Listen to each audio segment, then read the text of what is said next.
Hello ਬੱਚੋ ਬੇਟੇ ਪਿਛਲੇ ਲੈਕਚਰ ਦੇ ਵਿੱਚ ਆਪਾਂ ਕਲੋਰੀਨ ਦੀਆਂ ਪ੍ਰੋਪਰਟੀਜ਼ ਡਿਸਕਸ ਕਰ ਰਹੇ ਸੀ ਜਿਹਦੇ ਵਿੱਚ ਆਪਾਂ ਕਲੋਰੀਨ ਦੇ ਡਿਫਰੈਂਟ ਰਿਐਕਸ਼ਨਸ ਪੜ੍ਹੇ ਸੀ ਜਿਵੇਂ ਆਪਾਂ ਮੈਟਲਸ ਤੇ ਨਾਨ ਮੈਟਲਸ ਦੇ ਨਾਲ ਕੰਪਾਊਂਡਸ ਜਿਨ੍ਹਾਂ ਦੇ ਵਿੱਚ ਹਾਈਡਰੋਜਨ ਹੁੰਦੀ ਹੈ ਜਾਂ ਹਾਈਡਰੋਜਨ ਕੰਟੇਨਿੰਗ ਕੰਪਾਊਂਡਸ ਦੇ ਨਾਲ ਇਹਦੀ ਰਿਐਕਸ਼ਨ ਠੀਕ ਹੈ ਅਲਕਲੀਜ਼ ਦੇ ਨਾਲ ਡਾਇਲੂਟ ਤੇ ਕੰਸੈਂਟਰੇਟਡ ਅਲਕਲੀਜ਼ ਨਾਲ ਆਪਾਂ ਰਿਐਕਸ਼ਨ ਕੀਤੇ ਸੀ ਵਿਦ ਹਾਈਡਰੋਕਾਰਬਨਸ ਕੀਤੇ ਸੀ ਠੀਕ ਹੈ ਤਾਂ ਹੁਣ ਅੱਜ ਆਪਾਂ ਬੇਟੇ ਇਹਦੀਆਂ ਕਲੋਰੀਨ ਦੀਆਂ ਪ੍ਰੋਪਰਟੀਜ਼ ਨੂੰ ਹੀ ਕੰਟੀਨਿਊ ਕਰਦੇ ਹਾਂ ਆਪਾਂ ਕੱਲ ਕੰਪਲੀਟ ਨਹੀਂ ਕੀਤੀਆਂ ਸੀ ਪਿਛਲੇ ਲੈਕਚਰ ਦੇ ਵਿੱਚ ਇਹਨਾਂ ਨੂੰ ਹੀ ਕੰਟੀਨਿਊ ਕਰਦੇ ਹਾਂ ਆਪਾਂ ਠੀਕ ਹੈ ਇਹਦੀ ਨੈਕਸਟ ਪ੍ਰੋਪਰਟੀ ਕੀ ਹੈ ਬੇਟੇ chlorine water on standing ਲੂਜ਼ਸ it's yellow colour ਆਪਾਂ ਨੂੰ ਪਤਾ ਹੈ ਕਿ ਕਲੋਰੀਨ ਦਾ ਗ੍ਰੀਨਿਸ਼ ਯੈਲੋ ਕਲਰ ਹੁੰਦਾ ਤਾਂ ਆਪਾਂ ਕੀ ਹੈ ਕਿ ਜਦੋਂ ਇਹ ਪਾਣੀ ਦੇ ਵਿੱਚ ਕਲੋਰੀਨ ਵਾਟਰ ਹੈ ਜਿਹੜਾ ਜੇ ਪਿਆ ਹੀ ਰਵੇ ਤਾਂ ਉਹਦਾ ਜਿਹੜਾ ਯੈਲੋ ਕਲਰ ਹੈ ਨਾ ਉਹ ਖਤਮ ਹੋ ਜਾਂਦਾ ਹੈ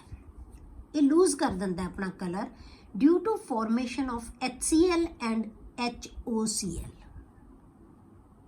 ਠੀਕ ਹੈ HCl ਤੇ HOCl ਦੇ ਨਾਲ ਇਹ ਮਤਲਬ ਕਿ ਵਾਟਰ ਦੇ ਵਿੱਚੋਂ H ਦੇ ਨਾਲ ਇੱਕ Cl ਕੰਬਾਈਨ ਹੋ ਜਾਂਦਾ ਹੈ OH ਦੇ ਨਾਲ ਦੂਸਰਾ Cl ਹੈ ਜਿਹੜਾ ਉਹ ਕੰਬਾਈਨ ਹੋ ਜਾਂਦਾ ਹੈ ਜਿਹਨੂੰ ਅਸੀਂ ਹਾਈਪੋਕਲੋਰਸ ਐਸਿਡ ਕਹਿੰਦੇ ਆ ਠੀਕ ਹੈ ਹੁਣ ਜਿਹੜਾ ਹਾਈਪੋਕਲੋਰਸ ਐਸਿਡ ਹੈ ਜਿਹੜਾ ਬੇਟੇ ਇਹ ਡੀਕੰਪੋਜ਼ ਹੋ ਜਾਂਦਾ ਹੈ ਇਹ ਡੀਕੰਪੋਜ਼ ਹੋ ਕੇ ਕੀ ਬਣਾਉਂਦਾ ਹੈ HCl ਤੇ ਇੱਕ ਨੇਸੈਂਟ ਆਕਸੀਜਨ ਰਿਲੀਜ਼ ਕਰ ਦਿੰਦਾ ਹੈ ਨੇਸੈਂਟ ਆਕਸੀਜਨ ਠੀਕ ਹੈ HCl ਤੇ O ਰਿਲੀਜ਼ ਕਰ ਦੇਗਾ ਜਿਹੜਾ ਕਿ ਜਿਹੜੀ O ਹੈ ਨਾ ਜਿਹੜਾ ਨੇਸੈਂਟ ਆਕਸੀਜਨ ਹੈ ਜਿਹੜੀ ਇਹ ਆਕਸੀਜਨ ਹੈ ਜਿਹੜੀ ਇਹ ਆਕਸੀਡਾਈਜ਼ਿੰਗ ਜਾਂ ਬਲੀਚਿੰਗ ਪ੍ਰੋਪਰਟੀ ਦੇ ਲਈ ਜ਼ਿੰਮੇਵਾਰ ਹੁੰਦੀ ਹੈ मतलब जे क्लोरीन आप कहिए कि क्लोरीन है जिहड़ा वो ऑक्सीडाइजिंग एजेंट है या ब्लीचिंग एजेंट है जे आप कहने ब्लीचिंग प्रॉपर्टीज होंदियां इहदे विच वो किहदे करके होंदियां बेटे कि ये नेसेंट ऑक्सीजन रिलीज करता है ये ऑक्सीजन जिम्मेवार होंदी है ऑक्सीडेशन लई इस ऑक्सीजन करके ही किसी चीज़ की ऑक्सीडेशन होंदी है ठीक है तो क्लोरीन है जिहड़ी इटसेल्फ ये कोई इहदा जिहड़ा फंक्शन नहीं है ऑक्सीडाइजिंग ਜਿਹੜਾ ਕਰੈਕਟਰ ਦੇ ਵਿੱਚ ਜਾਂ ਬਲੀਚਿੰਗ ਪ੍ਰੋਪਰਟੀ ਦੇ ਵਿੱਚ ਤਾਂ ਇਹ ਕਿਹਦੇ ਕਰਕੇ ਹੁੰਦਾ ਹੈ ਆਕਸੀਡੇਸ਼ਨ ਹੁੰਦੀ ਹੈ ਉਹ ਨੇਸੈਂਟ ਆਕਸੀਜਨ ਕਰਕੇ ਪਰ ਇਹ ਸਿਰਫ ਬਲੀਚਿੰਗ ਏਜੰਟ ਜਾਂ ਰਿਡਿਊਸਿੰਗ ਆਕਸੀਡਾਈਜ਼ਿੰਗ ਏਜੰਟ ਕਿਹਦੇ ਚ ਹੋਏਗਾ ਸਿਰਫ ਵਾਟਰ ਦੀ ਪ੍ਰੈਜ਼ੈਂਸ ਦੇ ਵਿੱਚ ਹੁੰਦਾ ਹੈ ਕਿਉਂਕਿ ਇਹ ਵਾਟਰ ਦੇ ਨਾਲ ਮਿਲ ਕੇ ਹੀ HCl ਤੇ ਹਾਈਪੋਕਲੋਰਿਕ ਐਸਿਡ ਬਣਾਉਂਦਾ ਹੈ ਜਿਹੜਾ ਕਿ ਡੀਕੰਪੋਜ਼ ਹੋ ਕੇ ਨੇਸੈਂਟ ਆਕਸੀਜਨ ਰਿਲੀਜ਼ ਕਰੇਗਾ मतलब कि ਜਿਹੜੀ ਬਲੀਚਿੰਗ ਪ੍ਰੋਪਰਟੀਜ਼ ਹੈ ਉਹ ਕਿਹਦੇ ਕਰਕੇ ਹੁੰਦੀਆਂ ਨੇਸੈਂਟ ਆਕਸੀਜਨ ਕਰਕੇ ਆਕਸੀਡਾਈਜ਼ਿੰਗ ਕਰੈਕਟਰ ਕਿਹਦੇ ਕਰਕੇ ਹੈ ਨੇਸੈਂਟ ਆਕਸੀਜਨ ਕਰਕੇ ਠੀਕ ਹੈ ਨੈਕਸਟ ਪ੍ਰੋਪਰਟੀ ਹੈ ਜਿਹੜੀ ਬੇਟੇ ਆਪਾਂ ਲੈਣੇ ਆ chlorine oxidizes ferrous to ferric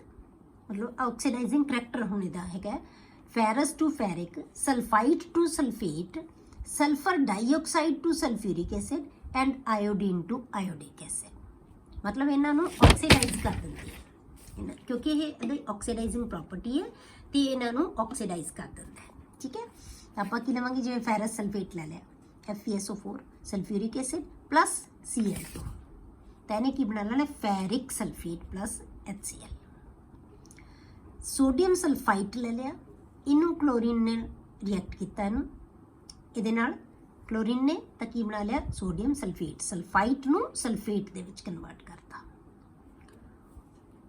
clear उस तो बाद बेटे आप ले लिया SO2 ते H2SO4 sorry H2O SO2 plus H2O इहदे नाल क्लोरीन रिएक्ट करेगी तो की बना लेगी सल्फ्यूरिक एसिड H2SO4 हुण आयोडीन है जिहड़ी ये की है आयोडीन नाल जो रिएक्ट करेगी Cl2 वाटर की प्रेजेंस के विच तां की बनाते आयोडिक एसिड सारे रिएक्शन उही दिखाई है जिहड़े आपां उपर लिखे ferrous to ferric sulphite to sulphate sulphur dioxide to sulphuric acid ठीक है and iodine to iodic acid ठीक है ये सारे रिएक्शन है जिहड़े इन्हां नूं बैलेंसिंग है जिहड़ी तुहानूं आउंदी होएगी तो बैलेंस है ਤੁਸੀਂ ਇਹਨਾਂ ਇਕੁਏਸ਼ਨਸ ਨੂੰ ਆਪਣੇ ਆਪ ਕਰਨਾ ਆਉਣਾ ਨੈਕਸਟ ਪ੍ਰੋਪਰਟੀ ਹੈ ਬੇਟੇ ਜਿਹੜੀ chlorine is powerful bleaching agent ਜਿਹੜੀ ਕਲੋਰੀਨ ਹੈ ਉਹ ਇੱਕ ਪਾਵਰਫੁਲ ਬਲੀਚਿੰਗ ਏਜੰਟ ਹੁੰਦੀ ਹੈ। Bleaching action is due to oxidation. ਜਿਹੜਾ ਬਲੀਚਿੰਗ ਐਕਸ਼ਨ ਹੈ ਇਹਦਾ ਉਹ ਕਿਹਦੇ ਕਰਕੇ ਹੈ? ਆਕਸੀਡੇਸ਼ਨ ਕਰਕੇ। ਇਸੇ ਕਰਕੇ ਇਹ, ਕਿਉਂਕਿ ਇਹ ਆਕਸੀਡੇਸ਼ਨ ਕਰਕੇ ਬਲੀਚ ਕਰਦਾ ਹੈ, ਇਸੇ ਕਰਕੇ ਜਿਹੜੀ ਬਲੀਚਿੰਗ ਹੈ, ਜਿਹੜੀ ਕਲੋਰੀਨ ਨਾਲ ਬਲੀਚਿੰਗ ਹੁੰਦੀ ਹੈ ਨਾ ਬੇਟੇ, ਇਹ ਪਰਮਾਨੈਂਟ ਬਲੀਚਿੰਗ ਹੁੰਦੀ ਹੈ। ਠੀਕ ਹੈ, ਟੈਂਪਰਰੀ ਨਹੀਂ ਹੋਏਗੀ, ਇਹ ਪਰਮਾਨੈਂਟ ਬਲੀਚਿੰਗ ਹੁੰਦੀ ਹੈ ਜਿਹੜੀ ਕਲੋਰੀਨ ਕਰਕੇ ਹੋਏਗੀ। ਠੀਕ ਹੈ, ਤਾਂ ਕਿਵੇਂ ਬਣੇਗਾ? Cl2 plus H2O gives HCl plus O। ਜਿਵੇਂ ਆਪਾਂ ਉੱਪਰ ਦਿਖਾਇਆ ਸੀ, ਉੱਪਰ ਆਪਾਂ ਕੀ ਰਿਐਕਸ਼ਨ ਲਿਖਿਆ ਸੀ, ਇਹੀ ਹੈ। ਪਹਿਲਾਂ ਵਾਟਰ ਨਾਲ ਰਿਐਕਟ ਕਰੇਗਾ, ਇਹ HCl ਤੇ HOCl ਬਣਾ ਲਿਆ, HOCl ਡੀਕੰਪੋਜ਼ ਹੋ ਕੇ HCl ਤੇ O। ਜੇ ਅਸੀਂ ਇਹਨੂੰ ਕੰਬਾਈਨ ਕਰ ਦਈਏ ਦੋ ਰਿਐਕਸ਼ਨਸ ਨੂੰ ਤਾਂ ਕੀ ਬਣ ਜਾਂਦਾ? Cl2 plus ਵਾਟਰ, ਕਿਉਂਕਿ HOCl ਕੈਂਸਲ ਹੋ ਜਾਏਗਾ ਤਾਂ ਕੀ ਬਣ ਗਿਆ? 2HCl plus O। Ultimate reaction ਹੈ ਜਿਹੜਾ ਉਹ ਕੀ ਹੈ? ਇਹ ਹੈ Cl2 plus water gives 2HCl plus O। Nascent oxygen release ਕਰ ਰਿਹਾ ਹੈ। ਠੀਕ ਹੈ, ਇਹ ਰਿਐਕਸ਼ਨ ਅਸਲ ਦੇ ਵਿੱਚ ਇਹੀ ਰਿਐਕਸ਼ਨ ਹੈ। ਤਾਂ ਆਪਾਂ ਕੱਲਾ ਇਹ ਰਿਐਕਸ਼ਨ ਵੀ ਦੱਸ ਸਕਦੇ ਹਾਂ। ਉੱਥੇ ਆਪਾਂ ਤਾਂ ਦੱਸਿਆ ਸੀ ਕਿ ਇਹ ਪਹਿਲਾਂ ਕੰਬਾਈਨ ਉਹਦੇ ਨਾਲ ਹੋਏਗਾ, ਫਿਰ ਮਤਲਬ ਨੇਸੈਂਟ ਆਕਸੀਜਨ ਦਾ ਆਪਾਂ ਨੂੰ ਤਾਂ ਪਤਾ ਲੱਗਦਾ ਹੈ ਕਿ ਇਹਦੇ ਤੋਂ ਨੇਸੈਂਟ ਆਕਸੀਜਨ ਹੈ ਜਿਹੜੀ ਉਹ ਰਿਲੀਜ਼ ਹੋਏਗੀ। ਹੁਣ ਇਹੀ ਨੇਸੈਂਟ ਆਕਸੀਜਨ ਬੇਟੇ ਕਲਰਡ ਸਬਸਟੈਂਸ ਨਾਲ ਕੰਬਾਈਨ ਹੋਏਗੀ ਤਾਂ ਕੀ ਬਣਾ ਦੇਗੀ? ਉਹਨੂੰ ਕਲਰਲੈਸ ਬਣਾ ਦੇਗੀ। ਕਲਰਡ ਸਬਸਟੈਂਸ ਉਹਨੂੰ ਆਕਸੀਡਾਈਜ਼ ਕਰਕੇ ਕੀ ਬਣਾ ਦੇਗੀ? ਕਲਰਲੈਸ ਸਬਸਟੈਂਸ ਦੇ ਵਿੱਚ ਕਨਵਰਟ ਕਰ ਦੇਗੀ। Chlorine bleaches only in the presence of water. ਇਹਦਾ ਬੇਟੇ ਰੀਜ਼ਨ ਹੀ ਬਲੀਚਿੰਗ ਏਜੰਟ ਹੀ ਹੈ ਤਾਂ ਹੈ ਜੇ ਆਕਸੀਜਨ ਰਿਲੀਜ਼ ਕਰ ਰਿਹਾ, ਤੇ ਆਕਸੀਜਨ ਕਦੋਂ ਰਿਲੀਜ਼ ਕਰੇਗਾ? ਜੇ ਵਾਟਰ ਨਾਲ ਰਿਐਕਟ ਕਰੇਗਾ। ਤਾਂ ਇਹ ਸਿਰਫ ਬਲੀਚ ਉਦੋਂ ਹੀ ਬਲੀਚ ਕਰ ਸਕਦਾ ਹੈ ਜੇ ਇਹਦੇ ਨਾਲ ਵਾਟਰ ਹੋਏਗਾ। ਠੀਕ ਹੈ, chlorine bleaches only in the presence of water. Dry chlorine does not act as bleaching agent. Dry ਜਿਹੜੀ chlorine ਹੈ ਉਹ ਕਦੇ ਵੀ bleaching agent ਦਾ ਕੰਮ ਨਹੀਂ ਕਰੇਗਾ, because in absence of water it cannot produce nascent oxygen। ਜੇ ਤੈਨੂੰ ਆ ਜਾਵੇ ਕਿ dry oxygen ਹੈ ਜਿਹੜੀ ਉਹ bleaching agent ਦਾ ਕੰਮ ਕਿਉਂ ਨਹੀਂ ਕਰ ਸਕਦੀ? ਕਿਉਂ ਨਹੀਂ ਕਰੇਗੀ? ਕਿਉਂਕਿ ਉਹ nascent oxygen produce ਨਹੀਂ ਕਰ ਸਕਦੀ। ਤਾਂ ਮੋਇਸਟ ਜਿਹੜੀ ਕਲੋਰੀਨ ਹੈ ਉਹ ਹੀ ਕਰ ਸਕਦੀ ਹੈ। Bleaching action of chlorine is permanent. Bleaching action ਹੈ ਜਿਹੜਾ ਕਲੋਰੀਨ ਦਾ ਉਹ ਕੀ ਹੁੰਦਾ ਹੈ? ਪਰਮਾਨੈਂਟ ਹੁੰਦਾ ਹੈ, ਬਿਕੋਜ਼ ਕਲੋਰੀਨ ਬਲੀਚਿਸ ਬਾਈ ਆਕਸੀਡੇਸ਼ਨ। ਇਹ ਆਕਸੀਡੇਸ਼ਨ ਦੇ ਨਾਲ ਬਲੀਚ ਕਰਦਾ ਹੈ, ਇਸ ਕਰਕੇ ਇਹ ਪਰਮਾਨੈਂਟ ਹੋਏਗਾ। During bleaching HCl is produced. HCl ਬਣਦਾ ਹੈ ਜਦੋਂ ਬਲੀਚਿੰਗ ਹੁੰਦੀ ਹੈ, ਉਦੋਂ ਕੀ ਨੇਸੈਂਟ ਆਕਸੀਜਨ ਰਿਲੀਜ਼ ਹੁੰਦੀ ਹੈ ਨਾ, ਇਸ ਕਰਕੇ HCl ਪ੍ਰੋਡਿਊਸ ਹੁੰਦਾ ਹੈ। ਤੇ HCl ਹੈ ਬੇਟੇ ਕੀ ਹੈ? ਇਹ ਹਾਰਡ ਹੁੰਦਾ ਹੈ, ਐਸਿਡ ਹੈ ਇਹ। ਤੇ ਇਸ ਕਰਕੇ ਅਸੀਂ ਡੈਲੀਕੇਟ ਜਿਹੜੇ ਆਰਟੀਕਲਸ ਹੈ ਉਹਨਾਂ ਦੀ ਬਲੀਚਿੰਗ ਲਈ ਅਸੀਂ ਇਹਨੂੰ ਕਲੋਰੀਨ ਨੂੰ ਨਹੀਂ ਯੂਜ਼ ਕਰ ਸਕਦੇ। During bleaching HCl is produced, so delicate articles are likely to be destroyed by HCl। but HCl ਦੇ ਨਾਲ ਉਹ ਕੀ ਹੈ? ਡਿਸਟਰੋਏ, ਉਹਨਾਂ ਦੇ ਵਿੱਚ ਕਰੋਸ਼ਨ ਹੋ ਸਕਦੀ ਹੈ। ਕਿਹੜੀ ਚੀਜ਼ ਅਸੀਂ ਜਿਹੜੀ ਇਹਦੇ ਨਾਲ ਅਸੀਂ ਬਲੀਚ ਕਰਾਂਗੇ। therefore it is used only for bleaching paper pulp, wood pulp and cloth। Clear ਹੋ ਗਿਆ ਕਿ ਬਲੀਚਿੰਗ ਐਕਸ਼ਨ ਹੈ ਜਿਹੜਾ ਉਹ ਇਹਦਾ ਇੰਪੋਰਟੈਂਟ। ਨੈਕਸਟ ਹੈ ਬੇਟੇ ਯੂਜ਼ਸ ਆਫ ਕਲੋਰੀਨ। ਹੁਣ ਕਲੋਰੀਨ ਦੇ ਯੂਜ਼ਸ ਕੀ ਹੈ? For bleaching cotton and textiles. दूसरा की है in sterilizing drinking water. Drinking water ਨੂੰ स्टरलाइज ਕਰਨ ਵਾਸਤੇ, प्यूरीफाई ਕਰਨ ਵਾਸਤੇ। In extraction of gold and platinum. In manufacture of dyes, drugs, organic compounds like CHCl3, DDT, CCl4 carbon tetrachloride. ये solvents है। DDT ਜਿਹੜੀ ਹੈਗੀ ਹੈ ਇਹਦਾ ਤੁਹਾਨੂੰ ਪਤਾ ਹੈਗਾ DDT ਕਦੇ ਵਾਸਤੇ ਯੂਜ਼ ਕੀਤੀ ਜਾਂਦੀ ਹੈ। ਠੀਕ ਹੈ। Preparation of poisonous gases such as ਫੋਸਜੀਨ,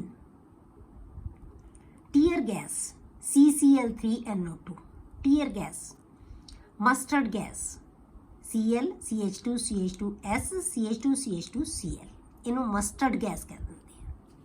ਤੁਹਾਨੂੰ ਇੱਕ ਨੰਬਰ 'ਚ ਕੁਐਸਚਨ ਆ ਸਕਦਾ ਹੈ ਕਿਆ ਦਿੱਤਾ ਹੋਵੇ ਕਿਹੜੀ ਗੈਸ ਹੈ ਇਹ ਮਸਟਰਡ ਗੈਸ ਹੈ। ਟੀਅਰ ਗੈਸ ਹੈ। ਟੀਅਰ ਗੈਸ ਦਾ ਮਤਲਬ ਕੀ ਹੈ? ਜਦੋਂ ਇਹ ਗੈਸ ਛੱਡੀ ਜਾਂਦੀ ਹੈ ਤਾਂ ਸਾਡੀ ਅੱਖਾਂ ਦੇ ਵਿੱਚੋਂ ਆਂਸੂ ਆਉਣ ਲੱਗ ਜਾਂਦੇ ਹੈ, ਤਾਂ ਇਸ ਕਰਕੇ ਇਹਨੂੰ ਕੀ ਕਹਿੰਦੇ ਆ ਅਸੀਂ ਟੀਅਰ ਗੈਸ ਕਹਿੰਦੇ ਆ। ਫੋਸਜੀਨ ਹੈ ਜਿਹੜੀ ਇਹ ਕੀ ਹੈ, ਇਹ ਇੱਕ ਬਹੁਤ ਪੋਇਜ਼ਨਸ ਗੈਸ ਹੁੰਦੀ ਹੈ। ਇਹ ਕਿਹਦੇ ਨਾਲ ਪ੍ਰੋਡਿਊਸ ਹੁੰਦੀਆਂ ਬੇਟੇ ਸਾਰੀਆਂ ਜਿਹੜੀਆਂ ਪ੍ਰੈਪਰੇਸ਼ਨ ਕਿਹਦੇ ਨਾਲ ਹੁੰਦੀ ਹੈ ਇਹਨਾਂ ਦੀ, ਕਲੋਰੀਨ ਦੇ ਨਾਲ। ਇਹ ਆ ਗਏ ਬੇਟੇ ਯੂਜ਼ਸ ਆਫ ਕਲੋਰੀਨ। ਨੈਕਸਟ ਹੈ ਜਿਹੜਾ ਬੇਟੇ ਕੰਪਾਊਂਡ ਹੈ ਕਲੋਰੀਨ ਦਾ, ਉਹ ਹੈ ਹਾਈਡਰੋਜਨ ਕਲੋਰਾਈਡ। ਹਾਈਡਰੋਜਨ ਕਲੋਰਾਈਡ ਜਿਹਨੂੰ ਅਸੀਂ HCl ਕਹਿੰਦੇ ਹਾਂ। It is a major industrial compound and is very familiar laboratory reagent। reagent ਕਿਹਨੂੰ ਕਹਿੰਦੇ ਆ ਬੇਟੇ, ਕਿਸੇ ਕੋਈ ਵੀ ਕੈਮੀਕਲ ਜਿਹੜਾ ਕਿਸੇ ਚੀਜ਼ ਦੀ ਨੂੰ ਟੈਸਟ ਕਰਨ ਲਈ ਯੂਜ਼ ਕੀਤਾ ਜਾਂਦਾ ਉਹਨੂੰ ਅਸੀਂ ਕਹਿੰਦੇ ਆ reagent। ਤੇ ਇਸ ਕਰਕੇ ਇਹ ਇੱਕ ਬਹੁਤ ਵਧੀਆ, ਬਹੁਤ ਫੇਮਸ ਲੈਬੋਰੇਟਰੀ reagent ਹੈ। ਤਾਂ ਇੰਡਸਟਰੀਜ਼ ਦੇ ਵਿੱਚ ਵੀ ਇਹਨੂੰ ਬਹੁਤ ਯੂਜ਼ ਕੀਤਾ ਜਾਂਦਾ ਹੈ। ਹੁਣ ਇਹਨੂੰ ਪ੍ਰਿਪੇਅਰ ਕਿਵੇਂ ਕਰਦੇ ਆਪਾਂ ਬੇਟੇ, ਇਹਦੀ ਪ੍ਰੈਪਰੇਸ਼ਨ ਕੀ ਹੈ। ਲੈਬੋਰੇਟਰੀ ਦੇ ਵਿੱਚ ਇਹਨੂੰ ਸੋਡੀਅਮ ਕਲੋਰਾਈਡ ਤੋਂ ਪ੍ਰਿਪੇਅਰ ਕੀਤਾ ਜਾਂਦਾ ਬੇਟੇ। ਸੋਡੀਅਮ ਕਲੋਰਾਈਡ ਤੇ ਸਲਫਿਊਰਿਕ ਐਸਿਡ ਨੂੰ ਹੀਟ ਕੀਤਾ ਜਾਂਦਾ ਹੈ। ਸੋਡੀਅਮ ਕਲੋਰਾਈਡ ਨੂੰ ਅਸੀਂ ਕੰਸਨਟ੍ਰੇਟਡ ਸਲਫਿਊਰਿਕ ਐਸਿਡ ਦੇ ਨਾਲ ਹੀਟ ਕਰਦੇ ਹਾਂ ਤਾਂ HCl ਹੈ ਜਿਹੜਾ ਉਹ ਪ੍ਰੋਡਿਊਸ ਹੋਏਗਾ। NaCl plus concentrated H2SO4 at 420 Kelvin gives sodium bisulfate या sodium hydrogen sulfate plus HCl। ਹੁਣ ਇਹ ਹਾਈਡਰੋਜਨ ਸਲਫੇਟ ਹੈ ਜਿਹੜਾ ਸੋਡੀਅਮ ਹਾਈਡਰੋਜਨ ਸਲਫੇਟ ਹੈ ਜਾਂ ਸੋਡੀਅਮ ਬਾਈਸਲਫੇਟ ਹੈ, ਇਹ ਫਿਰ NaCl ਨਾਲ ਰਿਐਕਟ ਕਰੇਗਾ ਪਰ ਹਾਇਰ ਟੈਂਪਰੇਚਰ ਦੇ ਉੱਤੇ। ਤਾਂ ਇਹ ਫਿਰ ਕੀ ਬਣਾ ਲੇਗਾ, ਸੋਡੀਅਮ ਸਲਫੇਟ ਪਲੱਸ HCl। ਜੇ ਟੈਂਪਰੇਚਰ ਬੇਟੇ ਘੱਟ ਹੈ ਤਾਂ ਸੋਡੀਅਮ ਬਾਈਸਲਫੇਟ ਬਣੇਗਾ, ਜੇ ਟੈਂਪਰੇਚਰ ਜ਼ਿਆਦਾ ਹੈ ਤਾਂ ਫਿਰ ਕੀ ਆਏਗਾ, ਸੋਡੀਅਮ ਸਲਫੇਟ ਬਣੇਗਾ।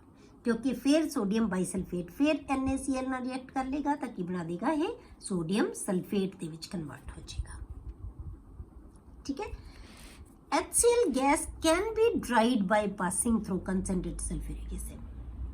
ਕਿ ਜਦੋਂ ਆਪਾਂ HCl ਨੂੰ ਜੇ ਅਸੀਂ ਡਰਾਈ ਕਰਨਾ ਹੈ, ਕਿਉਂਕਿ ਵਾਟਰ ਸੋਲੂਬਲ ਹੁੰਦੇ ਬਹੁਤ, ਤਾਂ ਜੇ ਇਹਦੇ ਵਿੱਚ ਮੋਇਸਚਰ ਹੈਗਾ ਤਾਂ ਇਹਨੂੰ ਅਸੀਂ ਡਰਾਈ ਕਰਨਾ ਹੈ ਤਾਂ ਫਿਰ ਕੀ ਕਰਾਂਗੇ, ਅਸੀਂ ਕੰਸਨਟ੍ਰੇਟਡ ਸਲਫਿਊਰਿਕ ਐਸਿਡ ਥਰੂ ਇਹਨੂੰ ਪਾਸ ਕਰ ਦਾਂਗੇ। ਜਿਹੜੀ ਕੰਸਨਟ੍ਰੇਟਡ ਸਲਫਿਊਰਿਕ ਐਸਿਡ ਹੈ ਜਿਹੜਾ, ਇਹ ਡਰਾਈਂਗ ਲਈ ਬਹੁਤ ਵਧੀਆ ਯੂਜ਼ ਕੀਤਾ ਜਾਂਦਾ ਹੈ। ਠੀਕ ਹੈ। HCl gas can be dried by passing through concentrated sulphuric acid. Next ਬੇਟੇ ਦੀਆਂ ਪ੍ਰੋਪਰਟੀਜ਼, ਸਲਫਿਊਰਿਕ ਐਸਿਡ HCl ਦੀਆਂ properties. It is a colourless gas. ਇੱਕ ਕਲਰਲੈਸ ਗੈਸ ਹੈ। ਇਹਦੀ ਸਮੈਲ ਹੈ ਜਿਹੜੀ ਬਹੁਤ ਪੰਜੈਂਟ ਤੇ ਸਫੋਕੇਟਿੰਗ ਹੁੰਦੀ ਹੈ। ਪੰਜੈਂਟ ਸਫੋਕੇਟਿੰਗ ਸਮੈਲ। ਪੰਜੈਂਟ ਦਾ ਬਹੁਤ ਤਿੱਖੀ, ਮਤਲਬ ਆਪਾਂ ਆਪਣੇ ਨੋਜ਼ ਦੇ ਕੋਲ ਕਰਦੇ ਹਾਂ ਇੱਕਦਮ ਪਿੱਛੇ ਹੋ ਜਾਂਦੇ, ਉਹਨੂੰ ਪੰਜੈਂਟ ਸਮੈਲ ਕਹਿੰਦੇ ਆ। ਠੀਕ ਹੈ। ਸਫੋਕੇਟਿੰਗ ਜਿਹਦੇ ਨਾਲ ਸਾਨੂੰ ਘਬਰਾਹਟ ਹੋਣ ਲੱਗ ਜਾਂਦੀ, ਨੌਜ਼ੀਆ ਹੋ ਜਾਂਦਾ ਹੈ, ਸਫੋਕੇਟਿੰਗ ਹੈ ਜਿਹੜੀ, ਉਹ ਸਮੈਲ ਹੁੰਦੀ ਹੈ। It is easily liquefied to a colorless liquid। ਇਹ ਬਹੁਤ easily liquefy ਹੋ ਜਾਂਦਾ ਹੈ। ਠੀਕ ਹੈ। colorless liquid ਦੇ ਵਿੱਚ ਜਿਹਦਾ boiling point ਹੈ ਜਿਹੜਾ, ਉਹ ਕੀ ਹੋਏਗਾ, 189 Kelvin and freezes to a white crystalline solid। ਤੇ white crystalline solid ਦੇ ਵਿੱਚ ਇਹ ਕੀ ਹੈ, freeze ਹੋ ਜਾਂਦਾ ਹੈ, solid ਬਣਾ ਲੈਂਦਾ ਹੈ, ਜਿਹਨੂੰ ਆਪਾਂ ਕਹਿੰਦੇ ਹਾਂ, ਜਿਹਦਾ freezing point ਹੈ ਜਿਹੜਾ, ਉਹ ਕੀ ਹੈ, 159 Kelvin। ਠੀਕ ਹੈ। ਉਸ ਤੋਂ ਬਾਅਦ ਬੇਟੇ ਇਹ ਵਾਟਰ ਦੇ ਵਿੱਚ ਬਹੁਤ ਸੋਲੂਬਲ ਹੁੰਦਾ ਹੈ। ਵਾਟਰ ਦੇ ਵਿੱਚ ਬਹੁਤ ਈਜ਼ੀਲੀ ਸੋਲੂਬਲ ਹੁੰਦਾ ਹੈ, ਹਾਈਲੀ ਸੋਲੂਬਲ ਹੈ। ਤੇ ਸੋਲੂਬਲ ਹੋ ਕੇ ਇਹ ਆਇਓਨਾਈਜ਼ ਕਿਵੇਂ ਹੁੰਦਾ ਹੈ, HCl ਹੈ ਜਿਹੜਾ ਪਾਣੀ ਦੇ ਵਿੱਚ ਕਿਵੇਂ ਆਇਓਨਾਈਜ਼ ਹੁੰਦਾ ਹੈ। HCl plus H2O gives H ion, ਜਿਹੜਾ ਕਿ ਵਾਟਰ ਦੇ ਨਾਲ ਮਿਲ ਕੇ ਹਾਈਡਰੋਨੀਅਮ ਆਇਨ ਬਣਾ ਲੇਗਾ, ਪਲੱਸ Cl ਨੈਗੇਟਿਵ। ਇਹਦੇ ਜਿਹੜੇ Ka ਦੀ ਵੈਲਿਊ ਹੈ ਨਾ, Ka ਕੀ ਹੈ, ਡਿਸੋਸੀਏਸ਼ਨ ਕਾਂਸਟੈਂਟ। ਇਹਦੀ ਡਿਸੋਸੀਏਸ਼ਨ ਹੋ ਰਹੀ ਹੈ, ਇਹਦਾ ਕਾਂਸਟੈਂਟ ਹੈ ਜਿਹੜਾ, ਉਹ ਕੀ ਹੈ, 10⁻⁷। ਮਤਲਬ ਇਹਦੀ Ka ਦੀ ਵੈਲਿਊ ਬਹੁਤ ਹੁੰਦੀ ਹੈ, ਜ਼ਿਆਦਾ। ਠੀਕ ਹੈ। ਬਹੁਤ ਜ਼ਿਆਦਾ ਵੈਲਿਊ ਹੈ। ਤਾਂ ਜ਼ਿਆਦਾ ਵੈਲਿਊ ਦਾ ਮਤਲਬ ਕੀ ਹੈ ਬੇਟੇ, ਜਿੰਨੀ Ka ਦੀ ਵੈਲਿਊ ਜ਼ਿਆਦਾ ਹੁੰਦੀ ਹੈ, ਉਨੀ ਉਹਦੀ ਜਿਹੜੀ ਐਸਿਡਿਕ ਨੇਚਰ ਹੈ ਉਹ ਕੀ ਹੁੰਦੀ ਹੈ, ਜ਼ਿਆਦਾ ਹੁੰਦੀ ਹੈ। ਤਾਂ ਇਹਦਾ ਮਤਲਬ ਕੀ ਹੈ ਕਿ ਪਾਣੀ ਦੇ ਵਿੱਚ HCl ਹੈ ਜਿਹੜਾ, ਠੀਕ ਹੈ, HCl ਗੈਸ ਜਦੋਂ ਪਾਣੀ 'ਚ ਮਿਲ ਜਾਂਦੀ ਹੈ ਤਾਂ ਇੱਕ ਬਹੁਤ ਸਟਰੋਂਗ ਐਸਿਡ ਬਣਦਾ ਹੈ, ਇੱਕ ਬਹੁਤ ਸਟਰੋਂਗ ਐਸਿਡ ਹੁੰਦਾ ਹੈ। ਠੀਕ ਹੈ। ਜਦੋਂ ਇਹ ਪਾਣੀ ਦੇ ਵਿੱਚ ਹੁੰਦੀ ਹੈ HCl gas. Its aqueous solution is called hydrochloric acid. ਇਹਦਾ ਜਿਹੜਾ aqueous solution ਹੈ, ਜਦੋਂ ਆਪਾਂ ਪਾਣੀ 'ਚ ਇਹਨੂੰ ਪਾਤਾ, ਠੀਕ ਹੈ, ਤਾਂ ਇਹ ਜਿਹੜਾ aqueous solution ਹੈ ਉਹਨੂੰ ਅਸੀਂ ਕੀ ਕਹਿੰਦੇ ਆ, ਹਾਈਡਰੋਕਲੋਰਿਕ acid. High value of Ka indicates that it is a strong acid in water। ਦਾ ਮਤਲਬ ਕੀ ਹੈ ਕਿ ਵਾਟਰ ਆਪਾਂ ਪਹਿਲਾਂ ਵੀ ਡਿਸਕਸ ਕੀਤਾ ਹੋਇਆ ਬਟੇ ਕਿ ਇਹਦੀ ਵੈਲਿਊ ਜਦੋਂ ਆਪਾਂ ਸਲਫਿਊਰਿਕ ਐਸਿਡ ਪੜਿਆ ਸੀ ਉਦੋਂ ਵੀ ਆਪਾਂ ਕੀਤਾ ਸੀ ਕਿ ਇਹਦੀ ਵੈਲਿਊ ਹੈ ਜਿਹੜੀ ਕਿ ਇਹਦੀ ਜ਼ਿਆਦਾ ਹੁੰਦੀ ਹੈ। ਕਦੋਂ ਜ਼ਿਆਦਾ ਹੁੰਦੀ ਹੈ? ਜਦੋਂ ਇੱਕ H ਆਇਨ ਰਿਲੀਜ਼ ਕਰਦਾ ਹੈ, ਠੀਕ ਹੈ। ਤਾਂ ਇਹ ਵੀ H ਆਇਨ ਰਿਲੀਜ਼ ਕਰਦਾ ਹੈ, ਇਹਦੀ ਵੀ Ka ਦੀ ਵੈਲਿਊ ਜ਼ਿਆਦਾ ਹੈ, ਇਹਦੀ ਜ਼ਿਆਦਾ ਹੈਗੀ ਹੈ, ਇਸ ਕਰਕੇ ਇਹ ਕੀ ਹੈ, ਸਟਰੋਂਗ ਐਸਿਡ ਹੈ। It reacts with ammonia. ਇਹ ਅਮੋਨੀਆ ਦੇ ਨਾਲ ਰਿਐਕਟ ਕਰਦਾ ਹੈ and gives white fumes of NH4Cl। ਹੁਣ ਆਪਾਂ HCl ਦੀ ਜੇ ਡਿਟੈਕਸ਼ਨ ਕਰਨੀ ਹੋਵੇ ਕਿ ਗੈਸ ਕਿਹੜੀ ਹੈ, ਇਹ ਤੁਹਾਡੇ ਕੋਲੇ ਗੈਸ ਹੈ ਕੋਈ, ਤੁਹਾਨੂੰ ਨਹੀਂ ਪਤਾ ਕਿਹੜੀ ਗੈਸ ਹੈ, ਤਾਂ ਆਪਾਂ ਜੇ ਡਿਟੈਕਟ ਕਰਨਾ ਹੋਵੇ ਤਾਂ ਕੀ ਕਰਾਂਗੇ, ਆਪਾਂ ਅਮੋਨੀਆ ਦੀ ਰੋਡ ਉਹਦੇ ਕੋਲੇ ਲੈ ਕੇ, ਅਮੋਨੀਆ ਦੇ ਵਿੱਚ ਡਿਪ ਕਰਕੇ ਰੋਡ ਨੂੰ ਉਹਦੇ ਕੋਲ ਲੈ ਕੇ ਜਾਵਾਂਗੇ ਤਾਂ ਉਹਦੀਆਂ ਵਾਈਟ ਫਿਊਮਸ ਜੇ ਆ ਜਾਂਦੀਆਂ ਤਾਂ ਇਹਦਾ ਮਤਲਬ ਜਿਹੜੀ ਗੈਸ ਹੈ ਉਹ ਕੀ ਹੈ, HCl ਹੈ, ਠੀਕ ਹੈ। ਤਾਂ NH3 plus HCl gives NH4Cl। ਇਹ ਵਾਈਟ ਕਲਰ ਦੀਆਂ ਫਿਊਮਸ ਹੋਣਗੀਆਂ, ਵਾਈਟ ਫਿਊਮਸ ਆ ਜਾਂਦੀਆਂ, ਠੀਕ ਹੈ। ਉਸ ਤੋਂ ਬਾਅਦ ਆ ਗਏ ਬੇਟੇ ਐਕੁਆਰੀਜੀਆ। ਇਹ ਬਹੁਤ ਇੰਪੋਰਟੈਂਟ ਹੈ ਐਕੁਆਰੀਜੀਆ। ਜਿਹੜਾ ਐਕੁਆਰੀਜੀਆ ਕਿਹਨੂੰ ਕਹਿੰਦੇ ਆ ਬੇਟੇ ਆਪਾਂ, 3 parts of concentrated HCl and 1 part of concentrated HNO3 ਦੋਨਾਂ ਦੇ ਮਿਕਸਚਰ ਨੂੰ ਅਸੀਂ ਕੀ ਕਹਿੰਦੇ ਆ, ਐਕੁਆਰੀਜੀਆ, ਠੀਕ ਹੈ। 3 parts of concentrated HCl and 1 part of concentrated HNO3 ਦੋਨੋਂ ਹੀ ਸਟਰੋਂਗ ਐਸਿਡਸ ਹੈ, ਇਹਨਾਂ ਦੇ ਮਿਕਸਚਰ ਨੂੰ ਅਸੀਂ ਕਹਿੰਦੇ ਆ ਐਕੁਆਰੀਜੀਆ, ਠੀਕ ਹੈ। ਇਹ ਨੋਬਲ ਜਿਹੜੀਆਂ ਮੈਟਲਸ ਹੈ ਨਾ ਉਹਨਾਂ ਨੂੰ ਡਿਸੋਲਵ ਕਰਨ ਵਾਸਤੇ ਯੂਜ਼ ਕੀਤਾ ਜਾਂਦਾ ਹੈ, ਠੀਕ ਹੈ। These are mixed to form aquaregia, which is used for dissolving noble metals like gold, platinum। ਜਿਹੜੀਆਂ ਨੋਬਲ ਹੈ, ਕਿਸੇ ਚੀਜ਼ ਦਾ ਰਿਐਕਸ਼ਨ ਨਹੀਂ ਹੁੰਦਾ, ਜੇ ਆਪਾਂ HCl ਪਈਏ HCl ਨਾਲ ਰਿਐਕਟ ਨਹੀਂ ਕਰੇਗਾ। ਇਹ ਜਿਹੜੀਆਂ ਮੈਟਲਸ ਹੈ ਨਹੀਂ ਰਿਐਕਟ ਕਰਦੀਆਂ, ਪਰ ਜੇ ਇਹਨਾਂ ਦਾ ਮਿਕਸਚਰ ਕਰਕੇ ਅਸੀਂ ਮਤਲਬ 3 parts ਇਹਦੇ ਲੈ ਕੇ ਤੇ 1 part ਇਹਦਾ, ਇਹਨੂੰ ਐਕੁਆਰੀਜੀਆ ਕਹਿੰਦੇ, ਇਹਦੇ ਵਿੱਚ ਇਹ ਡਿਸੋਲਵ ਹੋ ਜਾਂਦੀਆਂ, ਮਤਲਬ ਇਹ ਗੈਸਿਸ ਵੀ, ਇਹ ਮੈਟਲਸ ਵੀ ਡਿਸੋਲਵ ਹੋ ਜਾਂਦੀਆਂ ਜਿਹੜੀਆਂ ਕਿ ਆਮ ਤੌਰ ਤੇ ਨਹੀਂ ਹੁੰਦੀਆਂ, ਠੀਕ ਹੈ। ਤਾਂ ਜਦੋਂ 골ਡ ਦੇ ਨਾਲ ਇਹ ਰਿਐਕਟ ਕਰਦੇ ਆ ਇਹ, ਠੀਕ ਹੈ, H ਆਇਨ ਤਾਂ ਦੋਨਾਂ ਚੋਂ ਹੀ ਰਿਲੀਜ਼ ਹੋਣੇ, 4H ਆਇਨ, NO3 ਨੈਗੇਟਿਵ ਤੇ Cl ਨੈਗੇਟਿਵ, ਤਾਂ ਕੀ ਬਣਾ ਲੈਣਾ ਇਹਨੇ, 골ਡ ਕਲੋਰਾਈਡ। ਮਤਲਬ 골ਡ ਹੈ ਜਿਹੜਾ ਡਿਸੋਲਵ ਹੋ ਜਾਏਗਾ ਬੇਟੇ, ਠੀਕ ਹੈ। ਇਸੇ ਤਰ੍ਹਾਂ ਪਲੈਟੀਨਮ ਹੈ ਜਿਹੜਾ ਉਹ ਵੀ ਡਿਸੋਲਵ ਹੋ ਜਾਏਗਾ। ਐਕੁਆਰੀਜੀਆ ਦੇ ਵਿੱਚ ਪਲੈਟੀਨਮ ਹੈ ਜਿਹੜਾ ਉਹ ਕੰਪਲੈਕਸ ਬਣਾ ਲਏਗਾ, Cl ਦੇ ਨਾਲ ਕੰਪਲੈਕਸ ਬਣਾ ਲਏਗਾ। PTCl ਸੀਗੇ, ਆਪਾਂ ਕੰਪਲੈਕਸਸ ਬੇਟੇ ਉਦੋਂ ਸਟੱਡੀ ਕਰਾਂਗੇ ਜਦੋਂ ਆਪਾਂ ਕੋਆਰਡੀਨੇਸ਼ਨ ਕੈਮਿਸਟਰੀ ਕਰਾਂਗੇ, ਠੀਕ ਹੈ। ਇਸੇ ਤੁਹਾਡੇ ਬਾਈ ਮੰਥਲੀ ਜਿਹੜਾ ਸਿਲੇਬਸ ਹੈ ਉਹਦੇ ਵਿੱਚ ਹੀ ਕੋਆਰਡੀਨੇਸ਼ਨ ਕੰਪਾਊਂਡਸ ਹੈ, ਤਾਂ ਉਦੋਂ ਆਪਾਂ ਡਿਸਕਸ ਕਰਾਂਗੇ ਇਹਨਾਂ ਨੂੰ। ਹੁਣ ਇਹ ਬੇਟੇ, ਹੁਣ ਤੁਸੀਂ ਕਈ ਵਾਰੀ ਸੁਣਿਆ ਹੋਏਗਾ, ਕਈ ਵਾਰੀ ਆਮ ਤੌਰ ਤੇ ਪਹਿਲਾਂ, ਹੁਣ ਤਾਂ ਲੋਕ ਅਵੇਅਰ ਹੈ ਬਹੁਤ, ਤਾਂ ਪਹਿਲਾਂ ਕੀ ਆਉਂਦੇ ਸੀ ਲੋਕੀ, ਜਿਵੇਂ ਗਲੀ 'ਚ ਕੋਈ ਆ ਗਏ ਉਹ ਕਹਿੰਦੇ ਜੀ ਲਓ ਤੁਹਾਡੇ ਗਹਿਣੇ ਸਾਫ਼ ਕਰ ਦਈਏ, ਠੀਕ ਹੈ। ਉਹ ਕੀ ਕਰਦੇ ਸੀ ਬੇਟੇ, ਇਹ ਮਿਕਸਚਰ ਲੈ ਲੈਂਦੇ ਸੀ। ਉਹ ਜਦੋਂ ਉਹਦੇ ਵਿੱਚ ਅਗਲਾ ਕਹਿੰਦਾ ਹਾਂਜੀ ਗੋਲਡ ਦੀ ਉਹਨਾਂ ਨੇ ਦਿੱਤਾ ਆਪਣਾ ornament ਕੋਈ ਸਾਫ਼ ਕਰਾਉਣ ਲਈ, ਤਾਂ ਉਹ ਇਹਦੇ ਐਕੁਆਰੀਜੀਆ ਦੇ ਵਿੱਚ ਉਹਨੂੰ ਸਾਫ਼ ਕਰਦੇ, ਘੁਮਾਉਂਦੇ ਉਹਨੂੰ, ਤਾਂ ਉਹ ਕੀ ਕਰਦਾ ਸੀ, ਗੋਲਡ ਹੈ ਜਿਹੜੇ ਉੱਪਰੋਂ, ਗੋਲਡ ਹੈ ਜਿਹੜਾ ਉਹ ਘੁਲ ਜਾਂਦਾ ਸੀ। ਫਿਰ ਜਦੋਂ ਉੱਪਰੋਂ ਗੋਲਡ ਲੈ ਗਿਆ ਤਾਂ ਫਿਰ ਕੀ ਹੈ, ਉਹ ਤਾਂ ਆਪੇ ਸ਼ਾਈਨ ਕਰੇਗਾ, ਤਾਂ ਗੋਲਡ ਹੈ ਜਿਹੜਾ ਥੋੜਾ ਉਤਾਰ ਕੇ ਲੈ ਜਾਂਦੇ ਸੀ ਉਹ, ਕਲੀਅਰ। ਉਹ ਕਿਸੇ ਨੂੰ ਪਤਾ ਹੀ ਨਹੀਂ ਲੱਗਦਾ ਸੀ ਵੀ ਗੋਲਡ ਘੁਲ ਗਿਆ ਵਿੱਚੋਂ। ਤਾਂ ਉਦੋਂ ਕੀ ਹੁੰਦਾ ਸੀ, ਉਹ ਲੱਗਦਾ ਕੀ ਸੀ ਬੇਟੇ, ਉਹ ਕੀ ਯੂਜ਼ ਕਰਦੇ ਆ, ਅਦਰਵਾਈਜ਼ ਤਾਂ ਕਿਸੇ ਚੀਜ਼ 'ਚ ਮੈਟਲਸ ਘੁਲਦੀਆਂ ਹੀ ਨਹੀਂ, ਪਰ ਐਕੁਆਰੀਜੀਆ ਜਿਹੜਾ ਉਹਦੇ ਵਿੱਚ ਇਹ ਡਿਸੋਲਵ ਹੋ ਜਾਂਦੀ ਹੈ। ਤਾਂ ਜਦੋਂ ਉੱਪਰ ਲੇਅਰ ਜਿਹੜੀ ਉੱਪਰੋਂ ਲੈ ਹੀ ਜਾਏਗੀ ਤਾਂ ਉਹਦੇ ਨਾਲ ਸ਼ਾਈਨ ਤਾਂ ਆਉਣੀ ਆਉਣੀ ਹੈ, ਚੀਜ਼ ਚਮਕ ਕੇ ਆਪਾਂ ਖੁਸ਼ ਵੀ ਵਧੀਆ ਸਫਾਈ ਹੋ ਗਈ ਹੈ, ਠੀਕ ਹੈ, ਔਰ ਪ੍ਰੋਪਰਲੀ ਪੱਕੀ ਸਫਾਈ ਹੋ ਜਾਂਦੀ ਹੈ ਉਹਦੀ, ਠੀਕ ਹੈ। ਉਸ ਤੋਂ ਬਾਅਦ ਆ ਗਿਆ ਬੇਟੇ ਨੈਕਸਟ ਜਿਹੜੀ ਇਹਦੀ property, hydrochloric acid decomposes salts of weak acid. ਜਿਹੜੇ ਵੀਕ ਐਸਿਡਸ ਦੇ ਸਾਲਟਸ ਹੁੰਦੇ ਆ, ਵੀਕ ਐਸਿਡਸ ਦੇ ਸਾਲਟ ਜਿਹੜੇ ਆਪਾਂ ਲਵਾਂਗੇ, ਜਿਹੜਾ ਸਾਲਟ ਹੈ ਕਿਵੇਂ ਬਣਦਾ ਹੈ, ਐਸਿਡ ਤੇ ਬੇਸ ਦੇ ਵਿੱਚੋਂ। ਤਾਂ ਜਿਹੜੇ ਵੀਕ ਐਸਿਡ ਦੇ ਸਾਲਟ ਬਣੇ ਹੋਏ ਹੁੰਦੇ ਆ ਉਹਨਾਂ ਨੂੰ ਇਹ ਕੀ ਹੈ, ਜਿਹੜੇ HCl ਹੈ ਨਾ ਜਿਹੜਾ, ਉਹ ਕੀ ਕਰ ਦਿੰਦਾ ਇਹਨਾਂ ਨੂੰ, ਡੀਕੰਪੋਜ਼ ਕਰ ਦਿੰਦਾ ਹੈ, ਉਹਨਾਂ ਸਾਲਟਸ ਨੂੰ ਡੀਕੰਪੋਜ਼ ਕਰ ਦਿੰਦਾ ਹੈ। ਠੀਕ ਹੈ, ਜਿਵੇਂ ਕਾਰਬੋਨੇਟਸ ਹੈ, ਬਾਈਕਾਰਬੋਨੇਟਸ ਹੈ ਐਂਡ ਸਲਫਾਈਡਸ ਹੈ। ਜਿਵੇਂ ਆਪਾਂ ਐਗਜ਼ਾਮਪਲ ਲੈ ਲਈ ਸੋਡੀਅਮ ਕਾਰਬੋਨੇਟ ਜਾਂ ਪੋਟਾਸ਼ੀਅਮ ਕਾਰਬੋਨੇਟ, ਤਾਂ HCl ਨਾਲ ਰਿਐਕਟ ਕਰੇਗਾ ਤਾਂ ਕੀ ਬਣਾ ਲੇਗਾ ਇਹ, NaCl plus water plus CO2। ਜਿੱਥੇ ਵੀ ਬੇਟੇ ਅਸੀਂ ਕਾਰਬੋਨੇਟ ਨੂੰ ਡੀਕੰਪੋਜ਼ ਕਰਦੇ ਹਾਂ ਤਾਂ CO2 ਗੈਸ ਜ਼ਰੂਰ ਨਿਕਲਦੀ ਹੈ। ਠੀਕ ਹੈ, ਤਾਂ ਇਹ ਕੀ ਹੈ, ਇਹਨਾਂ ਨੇ ਕੀ ਬਣਾ ਲੈਣਾ ਹੈ, NaCl। ਜਿਹੜੇ ਸਾਲਟ ਤੋਂ ਮਤਲਬ ਕਾਰਬੋਨੇਟ ਹੈ ਜਿਹੜਾ, ਉਹ ਕਿਹਦੇ ਨਾਲ ਹੈ, HCl ਨਾਲ ਮਿਲ ਕੇ ਸਾਲਟ ਹੋਰ ਬਣਾ ਲੇਗਾ।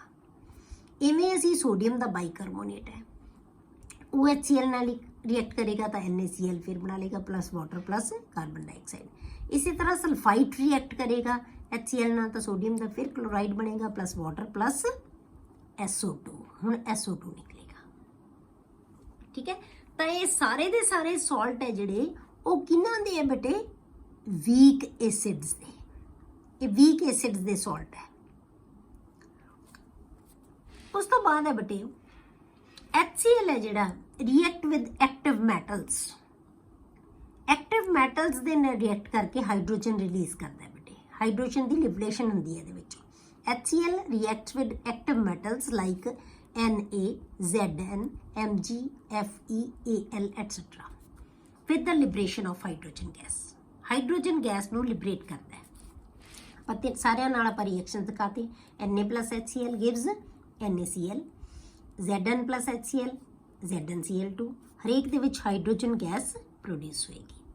Mg plus HCl, MgCl2, Cl2 plus H2, Fe plus HCl, FeCl2 plus H2, Al plus 6 HCl gives AlCl3 plus H2। ਹੁਣ ਇੱਥੇ ਬੇਟੇ ਤੁਹਾਡੇ ਕੋਲੇ Fe ਹੈ ਜਿਹੜੀ, ਇਹਦੇ ਵਿੱਚ ਥੋੜੀ ਜੀ ਕੁਐਸਚਨ ਜਿਹਦੇ ਨਾਲ ਆ ਸਕਦਾ ਹੈ ਕਿ Fe ਹੈ ਜਿਹੜਾ HCl ਨਾਲ ਰਿਐਕਟ ਕਰਕੇ FeCl2 ਬਣਾਉਂਦਾ ਹੈ, ਇਹ FeCl3 ਨਹੀਂ ਬਣਾਉਂਦਾ। ਫੈਰਿਕ ਕਲੋਰਾਈਡ ਨਹੀਂ ਬਣਾਉਂਦਾ, ਫੈਰਸ ਕਲੋਰਾਈਡ ਬਣਾਉਂਦਾ ਹੈ ਜਿਹੜਾ Fe ਹੈ। ਹੁਣ ਇਹਦਾ ਰੀਜ਼ਨ ਕੀ ਹੈ ਬੇਟੇ, ਇਹਦਾ ਰੀਜ਼ਨ ਹੈ ਹਾਈਡਰੋਜਨ ਗੈਸ। ਜਿਹੜੀ ਹਾਈਡਰੋਜਨ ਗੈਸ ਪ੍ਰੋਡਿਊਸ ਹੁੰਦੀ ਹੈ ਇਹ FeCl3 ਨੂੰ ਨਹੀਂ ਬਣਨ ਦੇਗੀ, ਇਹਦੀ ਵਜ੍ਹਾ ਕਰਕੇ ਕੀ ਹੈ, FeCl2 ਹੀ ਪ੍ਰੋਡਿਊਸ ਹੋਏਗਾ। ਠੀਕ ਹੈ, ਤਾਂ ਐਕਟਿਵ ਮੈਟਲਸ ਦੇ ਨਾਲ ਰਿਐਕਟ ਕਰਕੇ ਇਹ ਕੀ ਹੈ, ਉਹਨਾਂ ਦੇ ਕਲੋਰਾਈਡਸ ਹੈ ਜਿਹੜੇ ਉਹ ਬਣਾਉਂਦੇ ਆ, ਤੇ ਨਾਲ ਹਾਈਡਰੋਜਨ ਗੈਸ ਹੈ ਜਿਹੜੀ ਉਹ ਰਿਲੀਜ਼ ਹੁੰਦੀ ਹੈ। ਮਤਲਬ ਹਰੇਕ ਦੇ ਵਿੱਚੋਂ ਹਾਈਡਰੋਜਨ ਗੈਸ ਰਿਲੀਜ਼ ਹੁੰਦੀ ਹੈ ਜਦੋਂ ਐਕਟਿਵ ਮੈਟਲਸ ਨਾਲ ਰਿਐਕਟ ਕਰਦਾ ਹੈ। ਉਸ ਤੋਂ ਬਾਅਦ ਬੇਟੇ ਆ ਗਏ ਇਹਦੇ ਯੂਜ਼ਸ। ਯੂਜ਼ਸ ਦੇ ਵਿੱਚ ਆਪਾਂ ਕੀ ਲੈਂਦੇ ਹਾਂ, ਸਭ ਤੋਂ ਪਹਿਲਾਂ ਮੇਨ ਚੀਜ਼ ਕੀ ਹੈ ਇਹ ਕਿ it is used in manufacture of chlorine and NH4Cl। ਇਹ ਕੰਪਾਊਂਡ ਮਤਲਬ ਕਲੋਰਾਈਡਸ ਕੰਪਾਊਂਡਸ ਦੇ ਬਣਾਉਣ ਵਾਸਤੇ ਤੇ ਕਲੋਰੀਨ ਬਣਾਉਣ ਵਾਸਤੇ ਇਹਨੂੰ ਯੂਜ਼ ਕੀਤਾ ਜਾਂਦਾ ਹੈ।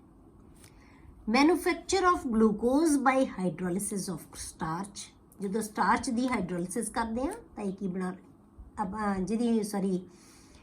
ਉਦੋਂ ਗਲੂਕੋਜ਼ ਬਣਾਉਂਦਾ ਜਦੋਂ ਅਸੀਂ ਸਟਾਰਚ ਦੀ ਹਾਈਡਰੋਲਿਸਿਸ ਕਰ ਦਿੰਦੇ ਹਾਂ। ਠੀਕ ਹੈ, ਇਨ ਦਾ ਮੈਨੂਫੈਕਚਰ ਆਫ ਐਕੁਆਰੀਜੀਆ ਆਪਾਂ ਹੁਣੇ ਬਣਾ ਕੇ ਹਟਿਆ ਕਿ ਐਕੁਆਰੀਜੀਆ ਬਣਾਉਣ ਵਾਸਤੇ ਯੂਜ਼ ਕੀਤਾ ਜਾਂਦਾ ਹੈ ਇਹਨੂੰ। Used to resolve noble metals like gold. As an important laboratory reagent, laboratory reagent ਦੇ ਵਜੋਂ ਵਰਤਿਆ ਜਾਂਦਾ ਇਹਨੂੰ। In medicines. ਇਹ ਆ ਗਏ ਬੇਟੇ ਦੇ ਯੂਜ਼ਸ।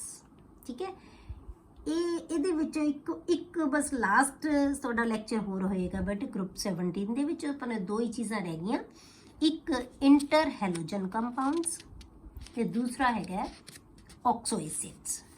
ਹੁਣ ਜਿਹੜਾ ਇਹਦੇ ਵਿੱਚੋਂ ਜਿਹੜਾ ਤੁਹਾਨੂੰ ਕੁਐਸਚਨ ਆਉਂਦਾ ਬੇਟੇ ਇੰਟਰ ਹੈਲੋਜਨ ਦੇ ਵਿੱਚੋਂ 99% ਕੁਐਸਚਨ ਹੈ ਜਿਹੜਾ ਉਹ ਆਉਂਦਾ ਹੈ। 99% ਟਾਈਮਸ ਕੁਐਸਚਨ ਹੈ ਜਿਹੜਾ ਇੰਟਰ ਹੈਲੋਜਨਸ ਦੇ ਵਿੱਚੋਂ ਆਉਂਦਾ ਹੈ। ਇਹ ਆਪਾਂ ਨੈਕਸਟ ਲੈਕਚਰ ਦੇ ਵਿੱਚ ਹੀ ਡਿਸਕਸ ਕਰਾਂਗੇ ਇੰਟਰ ਹੈਲੋਜਨਸ ਐਂਡ ਆਕਸੋ ਐਸਿਡ।